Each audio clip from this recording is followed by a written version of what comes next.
we are going to go ahead and get started, and I will start by welcoming everyone and thanking you for joining us for today's webinar, Efforts to Advance Menopause in the UK, a conversation with the House of Commons Women and Equalities Committee. And my name is Katie Schubert. I'm President and CEO of the Society for Women's Health Research, or SWHR. And we are a more than 30-year-old US-based nonprofit dedicated to promoting research on sex differences in disease and improving women's health through science, policy, and education. And we have a long history of advancing women's health and raising awareness of gaps and opportunities around issues that differently, disproportionately, or specifically impact women. And that work includes menopause. And we're hearing a lot about menopause these days, I think globally. Before we get into this conversation, I want to take a moment to thank the sponsors of our menopause program, Astellas, Bayer, Nutrafol, and Pfizer. Without your contributions, we would not be able to make today's event and our programming possible. And then before we pivot into the program, I'll just review a few housekeeping items.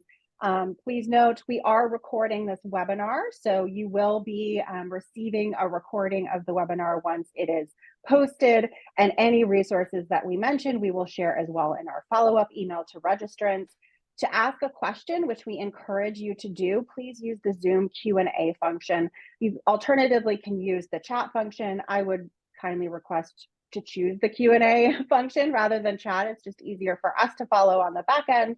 And we'll ask questions at the end from the audience. We will try our best to get to all of them. It's very rare that we do get to all of them on these webinars, but we'll try to pull themes as much as we can. And if you need technical assistance, please just write that in the chat function, but note that we do have just technical, limited technical assistance. There's some brain fog right there for us. Speaking of menopause, we have limited technical assistance coming into while we're running the webinar. So with that, I am going to introduce our distinguished guests. I will note that MP Carolyn Harris, we are hopefully gonna get her on here in a few minutes. I know she was with us and we lost her for a moment, so we will just stay tuned and hope that she's able to join us. But we are just thrilled to have two members of the UK Parliament, Carolyn Harris and Caroline Noakes, for this incredibly important conversation about menopause. And we were really thrilled to have the opportunity to meet both of you in person earlier this year to learn about the Women and Equalities Committee's work on menopause.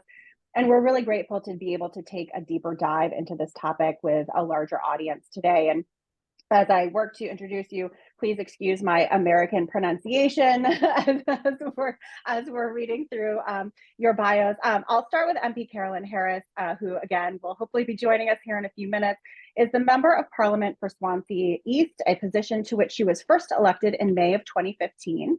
In 2018, she became the first deputy leader of Welsh Labour and has undertaken many government frontbench roles, including Shadow Home Office Minister, Shadow Women and Equalities Minister, and Parliamentary Private Secretary to the Leader of the Opposition.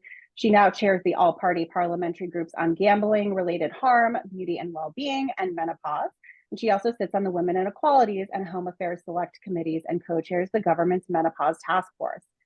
Also with us right here is MP Caroline Noakes, the Member of Parliament for Romsey and Southampton North, and is current chair of the Women and Equality Select Committee in Parliament. And since her election in 2010, she has served as a minister in the Department for Work and Pensions, the Cabinet Office, and was Minister of State for Immigration in Theresa May's cabinet. As chair of the Select Committee, Caroline has headed up inquiries into the gendered economic impact of COVID, menopause in the workplace, and reform of the Gender Recognition Act. So thank you, MP Noakes, for joining us today. I want to start, and we'll be, as I mentioned, we'll take a pretty informal just conversation here, but I was hoping that you could start with a high level on what led to the work of the Women and Equalities Committee on menopause and then the report on women in the workplace. So hello, and thank you so much for inviting me to take part in the webinar this afternoon. The Women and Equality Select Committee, and it's important that I emphasise this, it decides the inquiries it will do very democratically. So every 6 months or so, we sit down, we look at what is topical, what's been of interest to us all, and decide what it is that we want to look at. And way back at the start of 2021, it was very obvious that the menopause was gaining a lot of traction in the media. There have been some very high profile celebrities, journalists in our country talking about their own menopause symptoms and journey and how challenging they had found it. And we also knew that women over 50 were the fastest growing demographic in the workplace. And these two things kind of collide. We want to find mechanisms that will enable and support women to keep on working as they go through the menopause. And we also wanted to find strategies that could help them, things that were acting as barriers and solutions to those barriers. So in the summer of 2021, we launched the inquiry with a call for evidence, asking medical practitioners, members of the public, anybody working in this space to give us their views on what could be done to make women's lives easier as they went through the menopause. And we took evidence and listened to experts over the course of about a year, and then published a report to the government. And the role of a select committee is very much to scrutinise the government, hold them to account, understand what we think they're doing well, what they're doing not so well, and make recommendations to them. And we made a number of recommendations which focus specifically around the workplace. So we asked the government to consider making menopause a protected characteristic, so giving it the same protections as, for example, maternity. We didn't specifically say to the government, you must do this. We asked them to talk to legal experts because we recognise that there could well be implications that we had not foreseen of making it a protected characteristic. We knew that the majority of women going through the menopause who wish to bring a case of workplace discrimination against an employer were using disability discrimination laws in our country in order to do so. Now, look, I always say this, menopause is many things. It causes brain fog, it causes your joints to ache. It can be incredibly debilitating, but it's not actually a disability. And we know that the majority of women will go through it, they will come out the other side and be able to manage it reasonably well. I am the first to say symptoms will vary. Some women will find it easier than others. Some will be very lucky and have no symptoms or whatsoever. And to them, I salute them. But the reality is that many people, myself included, will suffer from brain fog. Our joints will ache. We'll have horrendous hot flushes, sleeplessness. You know, I always put down my insomnia as a government minister to the fact of the stress of being the immigration minister. In fact, think about it. I was 48 at the time. It could have been quite easily the menopause that meant that I never slept at night. We also suggested that the government should trial a workplace menopause leave. We were not being prescriptive at all. We didn't say how long. We just said that there should be a trial, perhaps in a big public sector employee, for example, like our health service, which we know has over 60% women working in it, many of whom will be headed towards perimenopause or menopause. We also asked the government to have a template of what a good workplace menopause policy was that could be branded by the government. So it would be trusted, it would be seen as authoritative and published on our gov.uk website so that any business could just go and download it for free and know that it was a solid template of what a good employer could do. And we suggested that the government employ a workplace menopause champion. There were in total, I think, about 12 recommendations, 6 of which the government accepted either partially or in full, 6 of which the government rejected out of hand. Now, look, they didn't like our ideas around workplace menopause leave. They didn't like our ideas that it should be a protected characteristic or that you should be able to bring a dual characteristic when bringing a discrimination case. So by that, I mean, the moment our Equality Act only allows you to claim discrimination on one ground. We know that the menopause is very obviously both gender and age, but you can't bring a discrimination case on 2 grounds. And we thought that that should be opened up. Hello, there are all sorts of unforeseen potential consequences, but we just asked the government to consider it. They refused flatly. You could argue that the government did not accept very much of what we wanted. However, what I have noticed over the course of the last 12 months, and we've reported in the summer of 22, the government didn't even respond to our recommendations until the spring of 23. By this time, this is 2 years of my life that I have spent working on this one issue. So I was very disappointed with their negative reaction. But since that date, what we have seen is actually the government has appointed a workplace menopause champion ambassador, I think they call her. Her name is Helen Tomlinson. She is an absolute, I don't know what the right word here is, but a dynamo. This is a woman who is absolutely determined to champion the rights of, and I hate to say this, I must declare my own interest, older women in the workplace. And look, I very much take the view, whereas my mother's generation may have seen 50 as being older, I don't. I simply don't. Many of us will continue working until we are well into our 60s, some into our 70s. And the stark reality is that menopause usually hits at 49 to 51. You can reasonably expect to have at least, our state retirement age for women is now at 68. So you can reasonably expect to have the best part of 2 decades in employment post-menopause. The government has also, not on gov.uk, but on a portal specifically set up by our Department for Work and Pensions, introduced a template menopause policy, something that 12 months ago they categorically were not going to do. They have now done. And what we have seen, I think, is an opening up of attitudes in this country. We set out as part of this inquiry to break down the stigma, to encourage people to have conversations about the menopause, to make male employers recognize that 51% of the population is female. Every single one of them will have an employer, an employee, a colleague, a partner, a mother, a daughter, a sister, just a friend who goes through the menopause at some time or other. And it is crucially important that in workplaces, we're able to have conversations about it. We're able to do so in an open and understanding manner. There was a terrible comedian in the United Kingdom called Les Dawson. I invite any of you to Google him, who always used to talk in terrible terms about the change. Well, look, if we're going to talk about menopause, we have to do it using the correct language, recognizing that this will have physiological as well as mental health implications for some women, not all of them, and that they need support.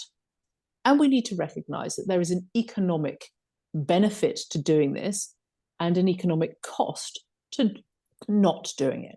So look, we know that in order to replace a senior executive at the top of her game, is going to cost in the UK, the average company, £35,000 just to go through the recruitment process. Why would you want to do that if you can implement workplace menopause policies that keep women in employment? So look, I don't know whether Carolyn has joined us or not yet. She has. We have. Can I hand over to Carolyn at this point, who is absolutely brilliant and can talk to everybody about the challenges we've had in the UK about HRT and access to it, and the incredible work that she did reducing the cost on prescription of HRT for women. And I think I've dealt with the workplace bit. Carolyn can deal with the health bit, but it's important to emphasize that if the health bit is not sorted, the workplace bit will never be sorted. Wonderful. All right, Carolyn. Oh, we need to unmute you.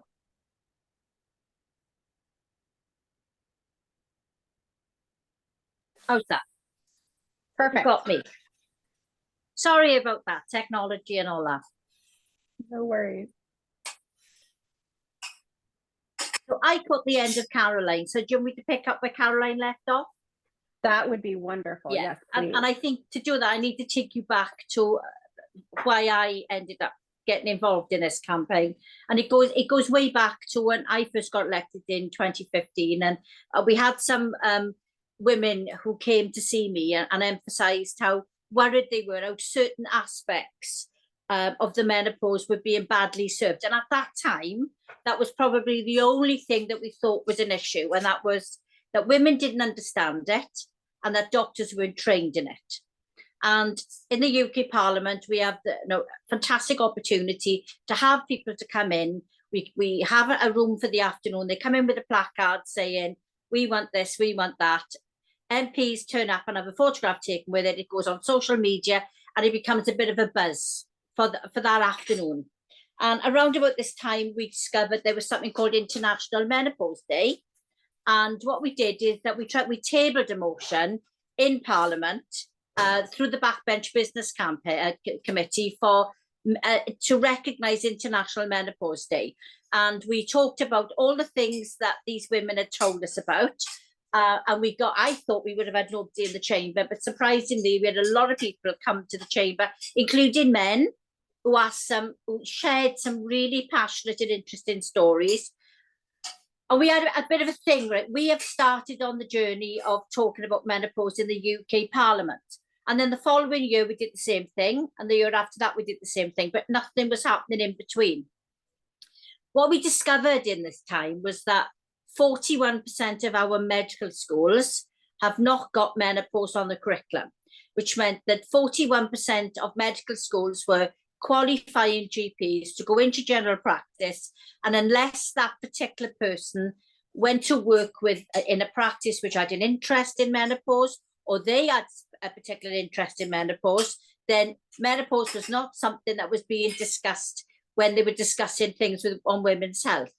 And we've heard so many horror stories of women having between 8 and 10 appointments with different GPs and different consultants around having different conditions, from fibromyalgia to early onset dementia to depression and anxiety. I myself was on antidepressants for 8 years, believing that I was depressed, and I had a very good reason to be depressed, but thinking it was purely the loss of my son which had led me to be depressed, only to discover, after talking to other women who were educated, who had made it their business to find out what the menopause was, who had actually started looking at what we needed to do to fill this huge void, did I realise that I was actually menopausal, because I'd gone to my doctor and only told him about my anxiety. I hadn't said anything about my aches and my pains, about the fact that I had itchy skin, about the fact that I had reoccurring migraines. And when we drilled down, we saw that there are over 40 symptoms. And when women go to the doctors, we prioritise the thing that's causing us the most problem at that particular time. We don't mention all the other things that we think are not important or not relevant. And if your doctor doesn't know what's important and what's relevant, they are not going to probe you to get more information about how you are feeling. So the chances are you will be sent for tests to see if you've got fibromyalgia, or you will be sent for tests to see if you are insomniac, or you will be sent for tests to find out if you've got any kind of osteoporosis or any kind of arthritis condition which is causing you the pains in the legs. Now, what we then discovered that there were a lot of women in frustration who were taking it upon themselves, because we don't have private medical care. It's all paid for by the government. So when you go private, it's a big step. And I was hearing horror stories of women who were maxing up their credit cards to go to a private doctor to get medication and to get diagnosis. I started hearing about women who were taking their own lives because they weren't able to get the diagnosis and they weren't able to get medication. I started to hear stories about women leaving work and women reducing their hours. Now, in the UK, if you are not in full-time employment and you can't support yourself financially, you become dependent on the state. Hence, the government paying you to be home from work. If you don't pay enough into the National Insurance Fund, by the time you reach pension age, you don't qualify for a full state pension because it's contributory. So you end up receiving a supplementary benefit from the government to make sure you're on minimum earnings. I started hearing from the local police who were saying there was a link between women over 40 and drink driving offences being on the increase. Women at 4 o'clock in the morning can't sleep, extra bottle of wine, end up getting behind the wheel of the car in the morning, hence they get done for drink driving. I started visiting women's prisons and I started hearing about women who have been in there a long time and suddenly their behaviour changed, or women who at a certain age, after sort of 45, were coming in for the first time for committing serious offences. Rationale? This red mist descended and they didn't realise and weren't accountable for what they were doing. I started hearing about the fact that domestic violence increased in menopause. Some of that was because some women were long-term victims of domestic violence and retaliated, Others were denying sex to their partner, or they're slightly more argumentative, and and things got rather heated, and they became victims of domestic violence, maybe for the first time. And this just went on and on and on. And when you looked across the raft of social policies, there is not one area of social policy where the menopause is not having some kind of impact. So what Caroline is talking about with the HRT is that in 2021, in the UK, we have something called Private Members Bill, where backbench MPs can put their name, and it's literally a raffle. You put your name next to a number, it gets drawn. And if you were drawn in the top 20, you were guaranteed time in the House of Commons chamber to talk about what it is you'd like implemented.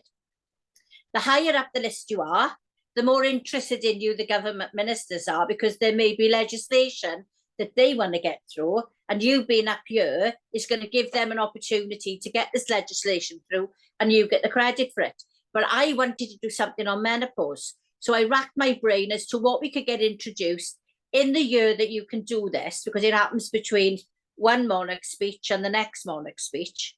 It needs to be relatively simple, because if you're talking cross Whitehall, everything gets quite complicated and bogged down. So I thought about making medical schools have menopause on the curriculum. I thought about making policies in the workplace policies mandatory. I thought about all these things, but nothing was going to be able to get done in a year. So purely from talking to people like Caroline, who would say they were going to get their HRT and they were going to be paying for their prescription. I live in Wales, so even though I'm a UK parliamentarian, there is a Welsh government who has responsibility for some areas of policy, health being one of them, as is Scotland, as is Northern Ireland. So the government in those three countries had made prescriptions free. So that meant that women living in those countries didn't pay for their HRT, like they didn't pay for anything. So I thought that was one way. It was a little bit of an easy win if we got it. If we could negotiate that all women in England had the same level playing field, then it was a hit all round. So after some negotiation, the UK government didn't give it to us free, but they relented to make it a once annual fee for the prescription. So for round about $20 a year, women in England can get whatever HRT is available, or hormone replacement as you call it, whatever's available on prescription, they will get for that once a year annual fee. What they can't get is testosterone.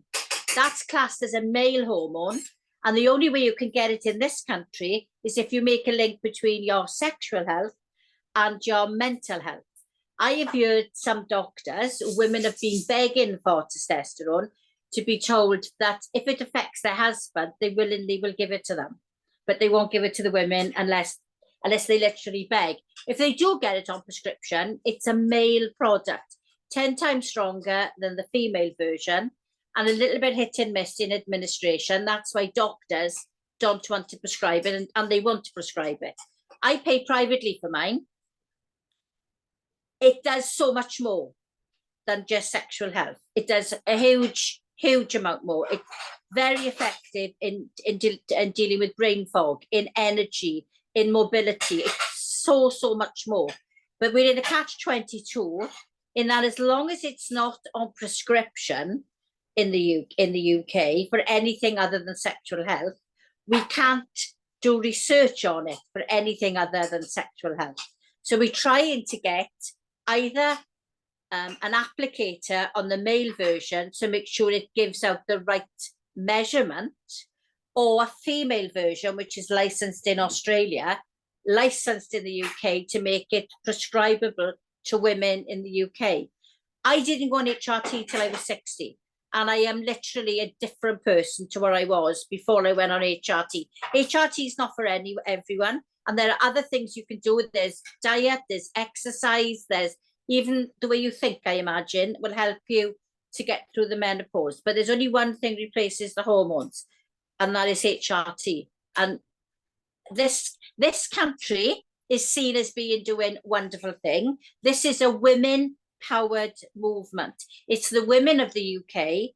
It's the people like Caroline and some of her colleagues, my colleagues, some celebrities who are putting this issue on the map.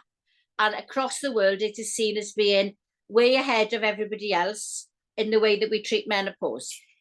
Any country can do this. Any woman in any nation should be out there on a platform demanding respect and normality, because we can live wonderful lives provided we're given the resource and the support that allows us to do that.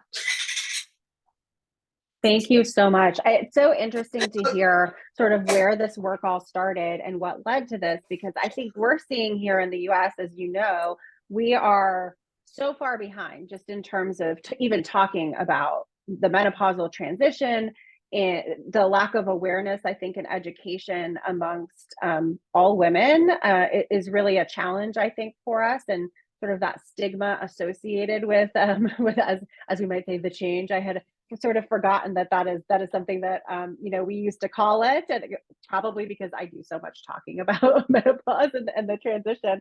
But I do think to your point about your progress, we always sort of look and point to the work of the committee, but also the changes that have been made in the UK as being light years ahead of where we are.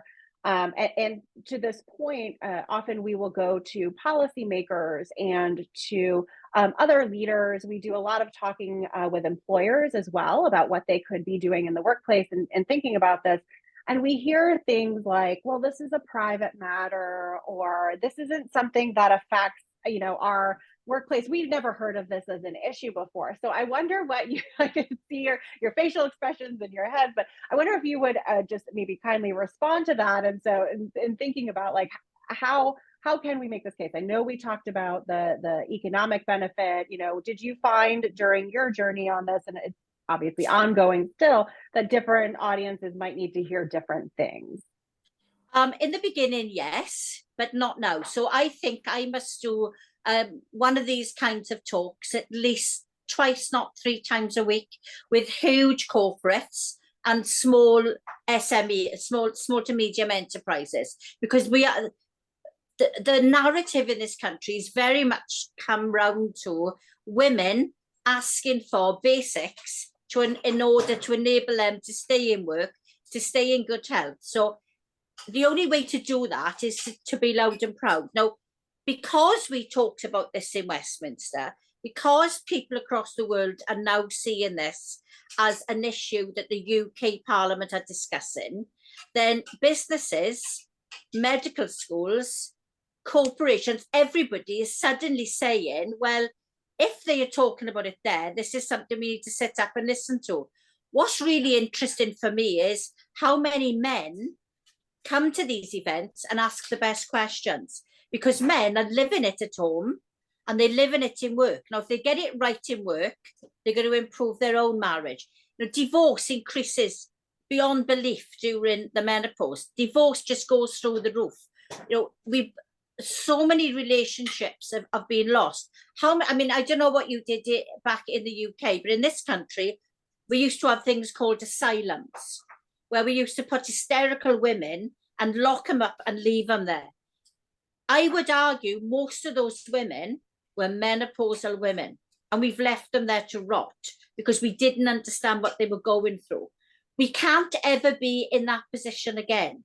No, I do not want this as us as women of 2023, a generation of women, to leave this earth having not left behind an environment where no woman or girl behind us is ever afraid to say the words vaginal dryness in public, because it's part and parcel of being menopausal. There is so much that we have to put behind us and say, I'm not going to be embarrassed about this. I'm not going to be shy about this. I'm not going to pretend this is not happening to me. No employer, no policy maker, no one at all can pretend that this is not an issue once they scrape the surface. Now, there's something called the Balance app. And I'm not telling everyone to get the Balance app. What I'm saying is there's information on there which will help you to self-diagnose. But there's also something called Balance Plus, which is what employers can actually buy to give to their worst affected employees. So somebody who's really suffering can have an opportunity, because the employers have bought this license, to actually have more interaction with the professionals. In my college, and Caroline came down to Swansea and actually came to this college, and I will get you this presentation and you can use it as you want. They signed up to the Balance Act, and they were able to show us real monetary figures, whereby introducing this into the workplace, not only had they got women off the sick and back into work, they'd stopped women going on the sick, but they'd also been able to have promotion from within. They, in a short space of time, they have saved a phenomenal amount of money on their staffing budget by being proactive. And that's just one local college from my city. Last week, I did an event like this for the local university. They have a medical school. They committed that night to put in menopause on their curriculum for students going forward, not just for doctors, but for physiotherapists, for nurses, for dentists, so anyone at all who was training with them. They also committed to opening a drop-in menopause clinic for staff and students, with a view to opening that out to women right across the city, using qualified lecturer doctors, plus also using trainee medics who will gain from that experience. You know, this is something that anybody, any city, any town, everyone can do by just looking at what we need to do, listen to the mistakes that we identified over here. Don't make mistakes again. But you need to get your Congress to be open, vocal, and talking about this. And if they want to know what to say, come to Caroline and I. We will write these speeches for them. We'll tell them what they need to say. We know what they need to do. We just need them to be your voice in America. Yeah, I totally agree. It's really interesting on the curriculum point. This is something that I think most people are very surprised to hear, because over here as well, most even obstetricians and gynecologists who you would think of as going to for your care throughout your health span didn't really learn about menopause. And if they did, it was really high level. And, you know, they sort of have this feeling that maybe there's nothing to be done about it and you just sort of suffer through it. So I think there's definitely some takeaways on the curriculum side and the education side. Caroline, you mentioned that the government's reaction to the report, and a little bit about the things that they liked and took away, and the things that they refused to do. And you mentioned the workplace menopause ambassador as well as a template policy. Were there other recommendations that they did take immediately? And I guess, why do you think that is? Was there a comfort level? Was it just we need to incrementally look at this? What do you think led to that? So I think that's a really good question as to whether it was comfort level, a view that they wanted to look at things incrementally. I think there was a lot of nervousness, and it didn't matter how articulate and vociferous we were. And, you know, you've heard from Caroline and I, we can be really noisy. I always tell everybody that when Caroline and I set our mind to do something together, eventually the opposition crumbles. They just go, oh, it's easier to say yes to that affair. But the government really didn't. And I think there is a lot of anxiety around changing legislation. I also think there was a lot of ignorance, a lot of misunderstanding. I had to listen to different government ministers saying to me, oh, well, you want workplace menopause leave, which is going to force more women out of the workplace instead of keeping them in it. They felt that it could be detrimental to women. It would act as another barrier to employers. And, you know, the evidence that we were getting from employers was absolutely the opposite of that. They wanted mechanisms that would enable women to step away if they needed to, but in a flexible way. Look, COVID taught us many things, some of them good, some of them bad, but actually it taught us that flexible working can be a solution to some of the problems that we all face in the workplace, men and women. And I'm always keen to emphasize that, is that a happy, productive workplace is great, better for both men and women, not just women. And I think the government misunderstood what we were saying. They thought I wanted to force workplace menopause leave upon them. I didn't. I said, trial it, see what works. And I talked to Helen Tomlinson now, and she still will give me the oh, well, it might push women out of work. Well, absolutely not. It might give women a bit of flexibility to step back on those days when you haven't slept all night. And what we saw from employers, and Carolyn's referenced some of them, but our big banks, a lot of defense companies, so companies like Boeing and BAE Systems, both of whom have a footprint in the States.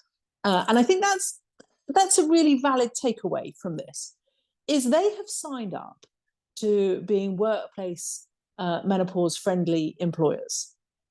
And what you need in the US is some people who are prepared to act as champions, already implementing it in the UK. I think Boeing is a perfect example, and say, look, you do that in the UK. What about your female workforce in the States? What about them? Because I always say of menopausal and perimenopausal women, okay, who are they? They're the women who are experienced. They're the ones who, in many cases, will be absolutely at the top of their game, the peak of their career. They are the ones you can least afford to lose.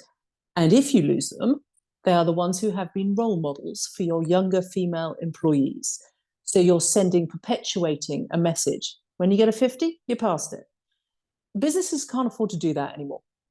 They cannot afford to lose those women who we will all recognize will be the multitaskers, the ones who can juggle those balls in the air, not drop a single one, and keep going despite some really enormous challenges. And, in our own organizations, we can always point at them, the women who are the linchpins. And this works just as well for SMEs, small and medium-sized companies, as it does for big companies. In fact, in many cases, very small businesses will have one woman who absolutely everybody revolves around because she has the experience. She knows everything. She knows how the place works. You lose her, you lose out financially as a business. And I think my key message is, look, there is anxiety about this. People find it awkward to talk about. And Carolyn always uses the phrase, she did it in front of the Duchess of Edinburgh, use the phrase vaginal dryness on a podcast. I can attest to that. I saw it. And the reality is that we have to make conversations about the menopause in every way as commonplace as conversations about maternity, conversations about mental health and well-being. 10 years ago, nobody talked about mental health. Now it's perfectly acceptable to talk about it. And I think that is our big challenge. But why was the government so reluctant? I've been a government minister. Your instant reaction to any recommendation from a select committee is to say no. They are looking to say no. They don't want to change anything because as far as they're concerned, everything's just fine and dandy. So they do not like being told you've got it wrong. And therefore there's an instant reluctance and a pushback, say we're changing nothing. And actually what I have observed over the course of the last year is government beginning to say, oh, maybe they have a point. Maybe we do need to do more. Maybe we need to recognize that if you wish to have a productive, growing economy, you need to have as many people who are capable of work going out to work. So yeah, you need to make sure that businesses have policies that are going to be sufficiently flexible, allow for those sort of accommodations, which, as I tell everyone, it's not expensive. If you wish to make accommodations for a menopausal woman, you give her the controls to the air conditioning unit. You give her post-it notes so that when she has those moments of brain fog, she's got it all tacked around her computer screen so that she knows what it is that she needed to say at what point. You make your uniforms out of breathable fabrics. And some of our biggest employers have done that and made real change around, the nylon uniforms have gone, and guess what? They've used cotton. It makes everything a lot more pleasant. And these are simple, straightforward, and so obvious to those of us who've been working in this sphere for such a long time and so easily adopted around the world. Makes no odds where you are. You can still make those changes. Yeah, no, I think those are fantastic recommendations, particularly as we're looking to translate the work that you all did. There was a great question in the Q&A about what metrics you all have in place to evaluate whether your efforts have been successful. And I would even add maybe, are there metrics in terms of what employers are tracking to see, is it just we've done this and we haven't, or are they looking to track productivity and job satisfaction, things like that? Are there metrics that, is that something you all worked on, or is that something that we're sort of figuring out as we're seeing these policies implemented? So I would say, I was going to say, Carolyn, yeah, answer about Gower College, because they have absolutely tracked metrics. So they have, I mentioned Gower College, and we can get that off too, but in terms of how do we measure it? We started off, there were a couple of people just talking about this. Now we had a feature this week, I think it is. We had a feature in a Low magazine. There isn't a week goes by when there is not a newspaper article or a television story or something which is talking about this.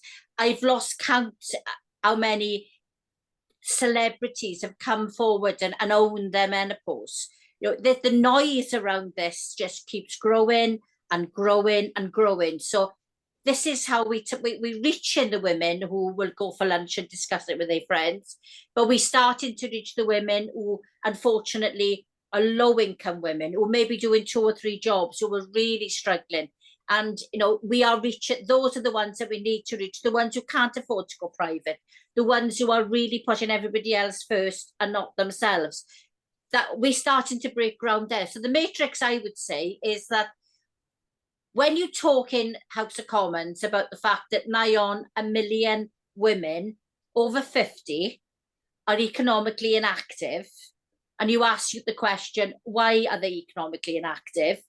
And we start talking about if we got occupational health therapists to actually intervene and ask them why they're off work and how many of it is mental health and how much of it is mobility issues. When we get to the point where we get them back into work, then I think there's all the matrix you need.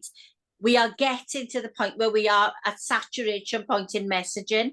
We just need everybody to come forward and take it up. And every week, somebody new comes to this, some new company, some new organization. My inbox, I'm sure like Caroline's, is full of stories of women who say this, they weren't getting any satisfaction here. They did what we said. Now suddenly they've got a new lease of life. So for everyone that we actually bring some joy to, we give some hope to, then that's our matrix, that's our success, that we are doing this for women and women are doing it for each other. Can I just add to that? I think one of the most important metrics that I know companies are now using is around retention. So they've looked at the stats of women over 50 leaving their businesses, and once they've implemented effective workplace menopause policies, it is about the retention level. And certainly Gower College was the one that we went down to have a conversation with. And I can't remember, I wish I could remember the metric on this, but after they introduced access to the Balance app, I think their retention went up by something like 60%. It was huge, absolutely huge. It was, yeah. A Nationwide Building Society had another one. Last week I did a talk with it wasn't the Association of British Insurers. It was specific to medical insurance, and they talked some fantastic facts and figures on retention. One of the things they noted, so private healthcare over here is something that you either opt into or you don't. Some companies provide it for their employees. What we discovered was that those who do opt to give their employees private insurance, menopause cover was not part of the basic package. So they had to go back to the insurance company and up their package, if you like, to include menopause. I went to an event last week where one of I think it was AXA Insurance, actually said that what they've done a piece of work and what they've realised is that they've been paying for menopause for a long time. Because when they have somebody come forward with one specific issue, they send them to one specific specialist, to then have to send them to another specialist, to have to send them to another specialist, because those individual specialists were not joining the dots. So now they've decided if we include menopause, then we are going to save ourselves money, because we can go for that as a diagnosis before we start, trying to investigate, is it fibromyalgia? Is it this? Is it that? So they've come to the realization that it was costing them money. So for me, that's a massive win, because now we've got the private health insurance company saying, yeah, you were right. I actually did, I had a strong exchange of words, shall we say, with a GP from up north who also does evidence gathering for the NHS. And he said to me, you say that there are more women on antidepressants than on HRT. Where do you get this from? I said, well, it's anecdotal from my mailbox, but I'm going to be right. So off he went and he did a survey of his patients. And he came back and he said, okay, I've done a survey of 2,000 women. 82% are of that presenting with the same symptoms, round about the same age group, presenting to the within their surgery.